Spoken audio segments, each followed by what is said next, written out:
সন্ধ্যা নামলেই গভীর অন্ধকারে ডুবে যায় পুরো ঢাকা গাজীপুর বিআরটি সড়ক। পর্যাপ্ত সড়ক বাতি না থাকায় উত্তরা, আব্দুল্লাহপুর, টঙ্গী থেকে বোর্ড বাজার পর্যন্ত বিভিন্ন এলাকায় তৈরি হয় নিরাপত্তাহীনতা। আতঙ্কের মধ্যে পথে চলেন যাত্রীরা, আর সেই সুযোগে সক্রিয় হয়ে ওঠে অপরাধী চক্র। সজীব হোসেনের তথ্য চিত্রে ডেস্ক রিপোর্ট।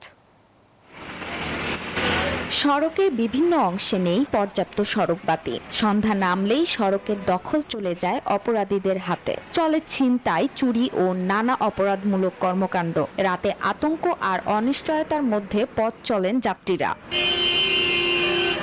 পাশাপাশি সড়কের বিভিন্ন স্থানে বড় বড় খানাখন্দ দুর্ভোগের মাত্রা আরো বাড়িয়ে দিয়েছে। যানবাহন ধীরে চলায় সহজে টার্গেটে পরিণত হন যাত্রীরা। যানজটে আটকে থাকা গাড়ি ও মোটর সাইকেল ঘিরেও ঘটছে ছিনতাইয়ের ঘটনা।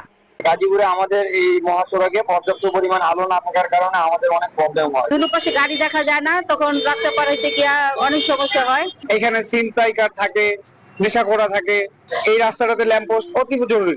পুলিশের দাবি, অপরাধ নিয়ন্ত্রণে সড়কের বিভিন্ন গুরুত্বপূর্ণ পয়েন্টে ইউনিফর্ম ও সাদা পোশাকের সদস্য মোতায়েন রয়েছে। যখন গার্মেন্টস গুলো ছুটি হয় বা একটু ফাঁকা হয়ে যায়, ঠিক এই সময় কোন একটা সুযোগ পেলেই ছিনতাইকারীরা তার কাজটা করে ফেলে। সিভিল পোশাকে পুলিশ সদস্যগণ থাকবেন, যদি এই ধরনের ঘটনা চরিত হয় সাথে সাথে অ্যাকশনে যাবে। সড়কের এ সকল অপরাধ নিয়ন্ত্রণে আইন শৃঙ্খলা বাহিনীকে এখনই তৎপর হওয়ার আহ্বান সংশ্লিষ্টদের। Desk report, news 24।